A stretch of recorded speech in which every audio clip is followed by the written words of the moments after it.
विश्वेश्वर रूपम जगदीश रूपम धर्मर्कयूपम यतिवर्के भूपम संसारे सारम त्रेतार्पहारम श्रीमस्तनाथम सत्यम नमामि।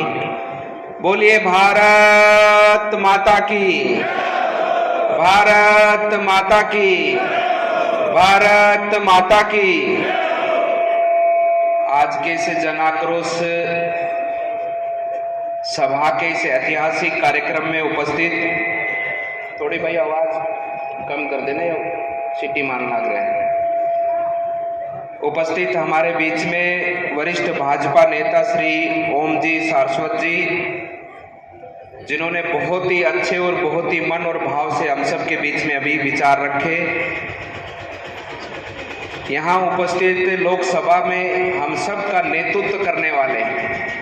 देखिए, लगते तो जवान हैं, लेकिन हमारे राजस्थान के 25 सांसदों में सबसे वरिष्ठ सांसद है निहाल चंद जी। सबसे बड़े हैं और सबसे ज़्यादा अधिक बार जीते हुए हैं, और हम सब की लगातार क्लास लेते रहते हैं वहाँ लोकसभा के अंदर, और सदैव इनका मार्गदर्शन हम सबको मिलता रहता है। ऐसे हमारे निहाल चंद जी, आत्माराम जी तरड़ जो कि हमारे यहाँ से जिला अध्यक्ष हैं, और विशेष रूप से इस कार्यक्रम को आयोजन जिन्होंने कुशल अपने मार्गदर्शन में किया है, ऐसे हमारे और आप सबके प्रिय श्री राम प्रताप जी जो कि हमारे यहाँ से विधायक हैं, श्री बलबीर लूथरा जी जो कि विधायक श्री राय सिंह नगर यहाँ पर उपस्थित है, श्री धर्मेंद्र मोची जी जो कि विधायक पीलीबंगा यहाँ पर उपस्थित है, श्री कैलाश चंद मेघवाल जी जो कि हमारे एससी मोर्चा प्रदेश के अध्यक्ष हैं, श्री सरदार शरणपाल सिंह जी यात्रा संयोजक यहाँ पर उपस्थित हैं, श्री अशोक नागपाल जी जो कि पूर्व विधायक यहाँ पर उपस्थित हैं, श्री राजेंद्र जी भामू जी भादू जी यहाँ पर उपस्थित हैं, श्री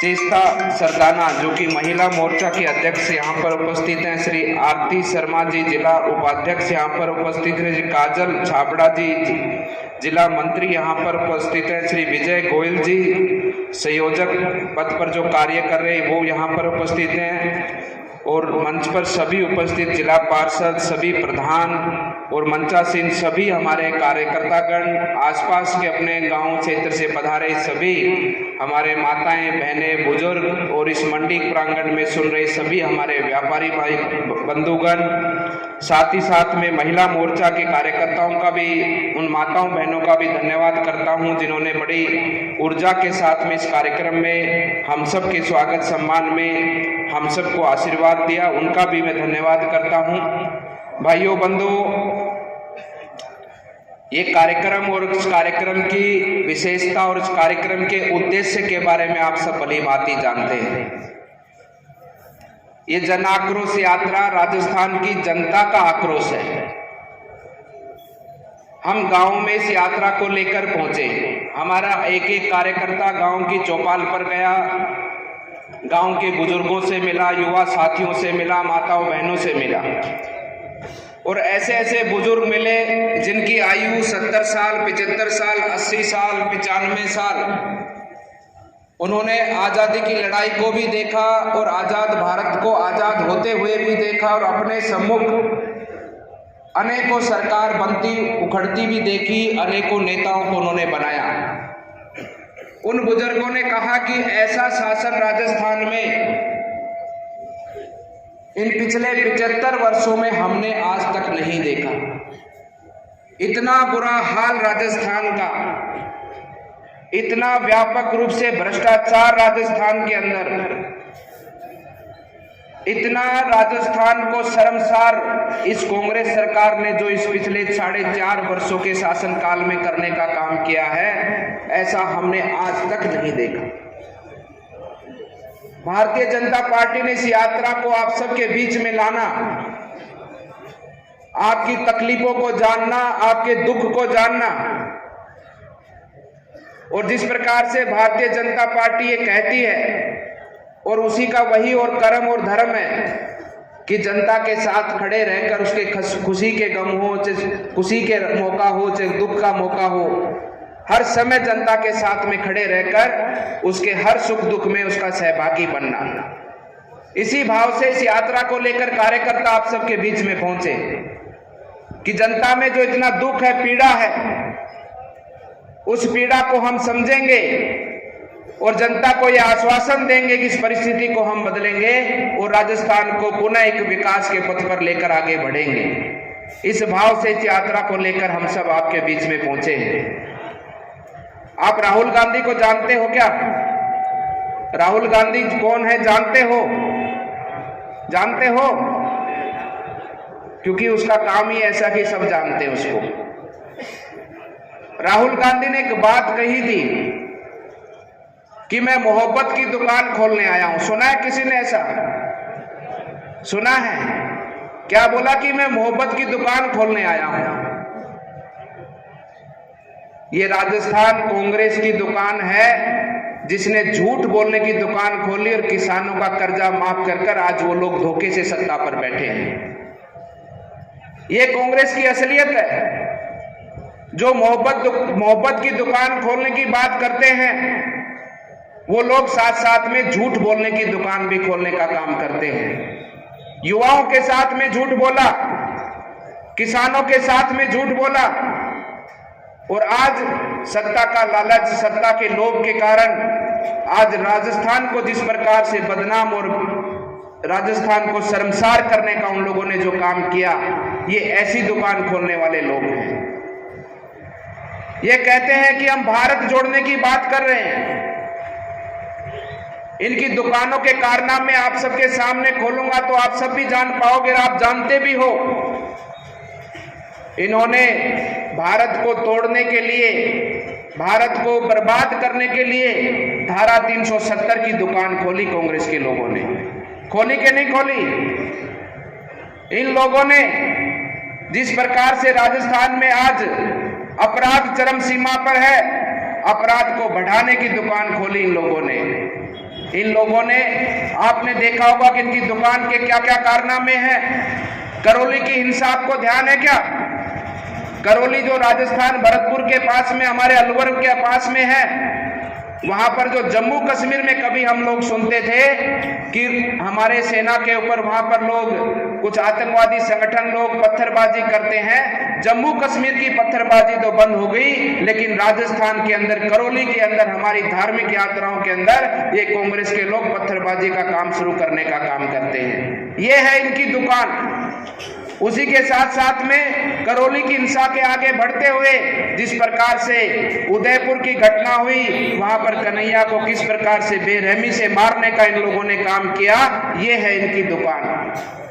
उसी के साथ साथ में और आगे बढ़ेंगे तो राजस्थान में महिलाओं के साथ में जिस प्रकार से आए दिन रोज बलात्कार होते हैं, आए दिन राजस्थान का नाम बलात्कार के मामले में सुर्खियों में रहता है, ये है कांग्रेस की दुकान। उसी के साथ में और आगे बढ़ेंगे तो देखेंगे कि वर्तमान समय में राजस्थान सरकार की 3-4 तरह की अलग अलग दुकानें हैं, जिसमें मुझसे पूर्व ओम जी ने बड़े विस्तार से आपको बताया है। पेपर लीक कराने की दुकान इनकी, उससे भी बढ़कर एक और दुकान है भ्रष्टाचार के अंदर, जिस प्रकार से अवैध रूप से जमीनों पर कब्जा करने की दुकान, उसके साथ साथ में अवैध रूप से खनन करने की दुकान, उसके साथ साथ में एक और बड़ी दुकान इन लोगों ने खोली है जिसका नाम ट्रांसफर उद्योग है।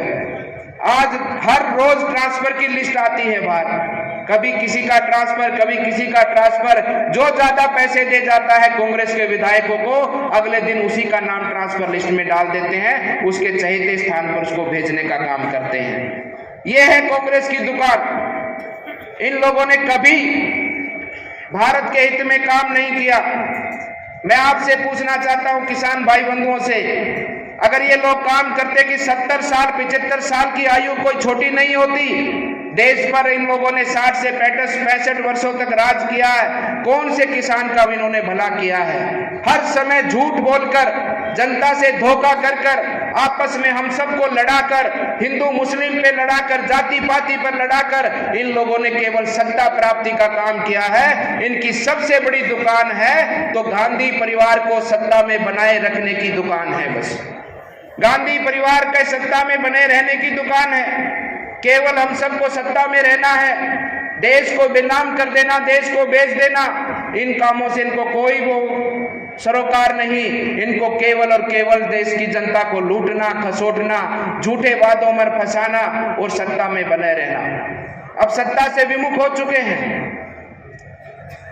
हमारे भारत की जनता ने कांग्रेस को बिल्कुल नकार दिया है।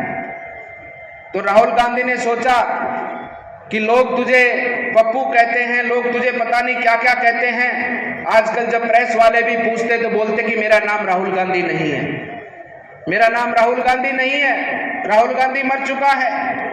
पता नहीं कैसी कैसी बातें करते हैं, अपनी ओर ध्यान आकर्षण के लिए ये यात्रा का शुभारंभ किया है।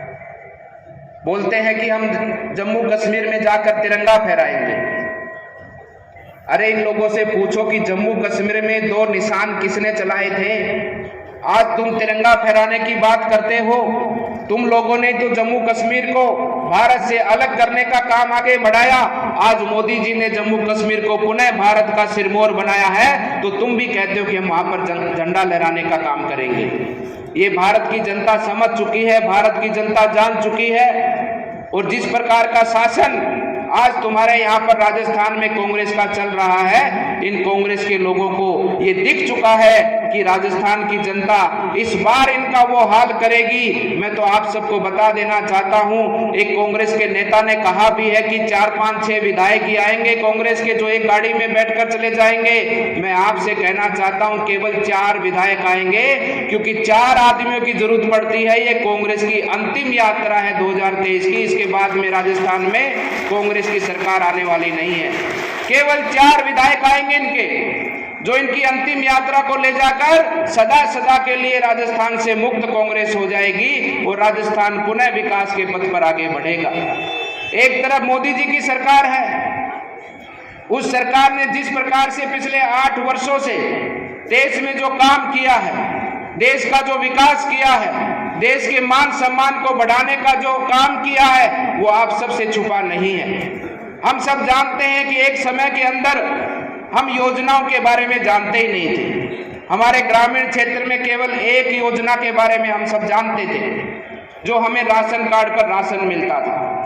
और कोई योजना के बारे में जानता था क्या होती है योजना, योजना से कैसे लाभ मिलता है, कैसे घर घर में उसके योजना के माध्यम से रसोई गैस का सिलेंडर पहुंचता है, कैसे योजना के माध्यम से जनधन खातों से पैसा सीधे खाते में पहुंचता है, कैसे योजना के माध्यम से हर घर में शौचालय बनने का काम होता है, कैसे योजनाओं के माध्यम से किसानों को सम्मान किसान निधि मिलती है, कैसे योजनाओं के माध्यम से प्रधानमंत्री आवास प्रत्येक गरीब परिवार को मिलता है, कैसे योजनाओं के माध्यम से हर घर पीने का पानी पहुंचता है, कैसे योजनाओं के माध्यम से हर परिवार को आयुष्मान भारत का स्वास्थ्य बीमा का कवर मिलता है। इन सब योजनाओं के बारे में देश की जनता ने जाना है तो इन 8 वर्षों में जाना है। पहले हम योजना सुनते थे, अखबारों में पढ़ते थे, जानकार टीवी पे या रेडियो पे सुनते थे, तो सिर्फ एक ही बात बोलते थे कि योजना बनी है। जो भी पढ़े लिखे लोग थे वही जानते थे। वो बोलते थे योजना बनी है, ये नेताओं के अफसरों के खाने के लिए बनी है। राशन की योजना सिर्फ गांव में चलती थी, और राशन भी कितना मिलता था और कितना हमारे लिए आता था वो राशन प्राप्त करने वाले को पता नहीं होता था। और राशन डीलर की दुकान के लिए लोगों में मारामारी होती थी कि राशन डीलर की दुकान मुझे मिल जाए तो वो गांव का सबसे अमीर आदमी बन जाता था। लेकिन आज परिवर्तन देश में आया है। आज मोदी जी जो भी एक एक दाना गरीब परिवार के लिए भेजते हैं तो उसका एक दाना भी कोई चुरा नहीं सकता, वो पूरा का पूरा उस गरीब परिवार को मिलता है। ये है योजनाओं का काम। योजनाओं से जितना बड़ा परिवर्तन आज हम सब ने अपनी आंखों के सामने देखा है। मैं एक योजना के बारे में बताना चाहता हूं, जल जीवन मिशन योजना। अपने क्षेत्र में तो पीने के पानी की इतनी बड़ी समस्या नहीं है, क्योंकि मैं भी यहाँ पर 15 साल रहा हूँ। यहाँ पर हर गांव ढाणी वाटर बुक से जुड़ा है, लेकिन पूरे राजस्थान में बहुत बड़ी विकट समस्या है पीने के पानी की। जिस प्रकार से मोदी जी ने योजनाओं के बारे में और योजनाओं के माध्यम से हर चूल्हे तक योजनाएं पहुंचाने का काम किया है, उसी के साथ साथ में उन्होंने सोचा कि देश में पानी पीने की बहुत बड़ी समस्या है। हमारी माताएं बहनें कोई 100 मीटर से, कोई 500 मीटर से, कोई 1 किलोमीटर से पानी लेकर आती हैं, घर में खाना पकाती हैं, अपने बच्चों को खिलाती हैं। बहुत बड़ी दिक्कत हमारी माताओं बहनों को पानी की समस्या की होती है। इसलिए माननीय प्रधानमंत्री जी जल जीवन मिशन योजना लेकर आए। इस योजना के माध्यम से राजस्थान के 95 लाख परिवारों तक उनके घर में पानी पहुंचाना, किसी भी माता बहन को पानी लेने के लिए उनके घर से बाहर नहीं जाना पड़े, पानी उनके घर में चलकर आए, इस भाव से इस योजना का काम आगे बढ़ाया। लेकिन राजस्थान सरकार ने क्या किया इस योजना के बारे में? अभी तक केंद्र सरकार इस योजना के अंदर राजस्थान की सरकार को लगभग 26,000 करोड़ रुपया पानी का लिए दे चुकी है। कितना पैसा? 26,000 करोड़। कितना? 26,000 करोड़ 4 सालों में। और इन लोगों ने क्या किया है ये पूछ लेना, जो मैं बात कह रहा हूं ये उतनी सत्य है जितने आप मेरे सामने और मैं आपके सामने खड़ा हूं। इन लोगों ने RTI लगाकर पूछ लेना, कांग्रेस के लोगों ने अभी तक केवल 26,000 करोड़ में से केवल 4,000 करोड़ रुपया ही लगाने का काम किया। 4 सालों में 26 दिया, 4 लगाया। और उसके साथ साथ में उस योजना के अंदर इतना बड़ा भ्रष्टाचार। जल जीवन मिशन योजना के अंदर जो पाइपें लगाई जा रही हैं वो नकली लगाई जा रही हैं। पॉलीथीन से बनी हुई पाइप, पेस्टिसाइड जो हमारे खेत में स्प्रे करते हैं उनके खाली हुई ड्रमों के बनी गली हुई पाइप, जिसके माध्यम से जो पानी जाएगा उस पानी को जो हम पिएंगे तो क्या हमारा हाल होगा। इस प्रकार से पाइप लगाने में भ्रष्टाचार, बोरिंग करने में भ्रष्टाचार, टंकी बनाने में भ्रष्टाचार। अरे कांग्रेस के लोगों पानी को तो छोड़ देते, क्योंकि हमारे सनातन धर्म में पानी पिलाना सबसे बड़ा धर्म माना गया है। ये कांग्रेस के लोग पानी में भी अधर्म करने का काम कर रहे हैं। ये सब हम सबको ध्यान रखना होगा। पानी की पिलाने के काम में भी अधर्म, वहां भी भ्रष्टाचार। और अब वर्तमान समय में तो मैं आप सबको बता देना चाहता हूं, जहां जहां ये योजना चल रही है वहां वहां उस योजना के कामों को रोक दिया गया है। क्योंकि आप सब जानते हैं एक परिवार को जब पीने का पानी नहीं हो और अगर उसके घर में पीने का पानी पहुंच जाए तो माता बहन आशीर्वाद देगी मोदी जी को, धन्यवाद देगी मोदी जी को। इसलिए जानबूझकर चुनाव सिर पर देखकर इन लोगों ने योजना को रोकने का भी काम किया है। ये सब विषय हम सबको ध्यान रखने हैं, ये सब विषय हम सबको लेकर चलने हैं। जिस प्रकार से इस कांग्रेस ने, राजस्थान की सरकार ने, और इन लोगों की जो मोहब्बत की दुकान है, इनकी मोहब्बत की दुकान यहाँ राजस्थान में तब नहीं खुलती जब हमारी बहन के साथ में, एक मूक बंदिर बच्ची के साथ में जो अलवर की घटना है वहां पे उसके साथ में बलात्कार होता है, तब इनकी मोहब्बत की दुकान राजस्थान में नहीं खुलती। और वो प्रियंका गांधी कोई यूपी में छोटी सी घटना क्या हो जाए वहां पर जाकर सड़कों पर बैठ जाती है, और राजस्थान में उसके सामने, उसके प्रदेश में जहां उसकी सरकार है वहां आए दिन माताओं बहनों की इज्जत लुटती है, और वो राजस्थान के रणथंभौर में वहां पर जाकर बर्थडे की पार्टियां बनाती है। ये सब हम सबको ध्यान रखना होगा।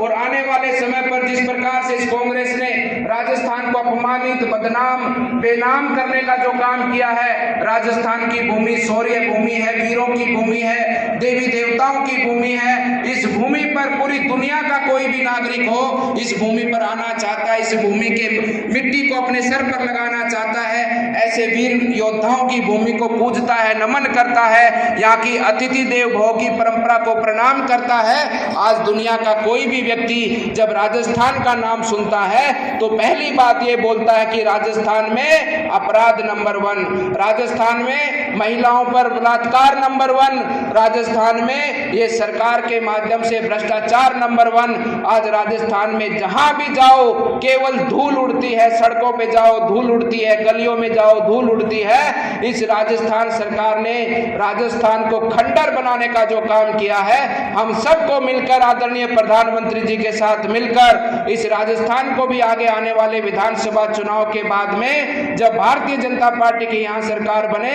तो हमारे राजस्थान को भी विकास के पथ पर हमें आगे बढ़ाना है। और वो सपना हमारे शहीदों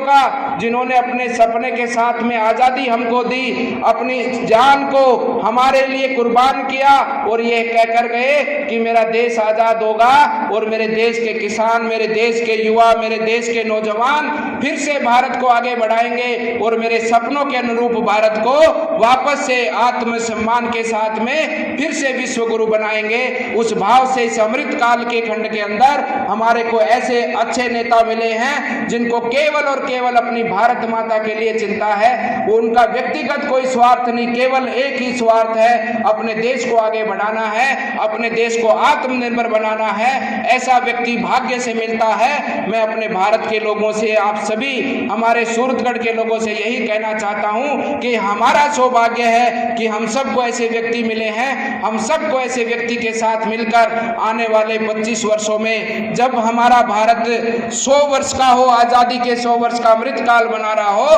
तो हमारा भारत आत्मनिर्भर भारत हो, हमारा भारत हमारी जरूरतों को पूरा करने वाला भारत हो, हमारे भारत के किसी भी परिवार में कोई भी किसी प्रकार की कमी ना रहे। उस रूप से हम सबको भारत के लिए पुरुषार्थ और मेहनत करनी है और आदरणीय प्रधानमंत्री जी के साथ मिलकर अपने भारत को वैभव और अपने भारत को आत्मनिर्भर भारत हम सबको बनाना है। इसी भाव से मैं आप सबके बीच में निवेदन करने आया हूं। बोलिए भारत माता की, भारत माता की, भारत माता की जय। जय श्री राम।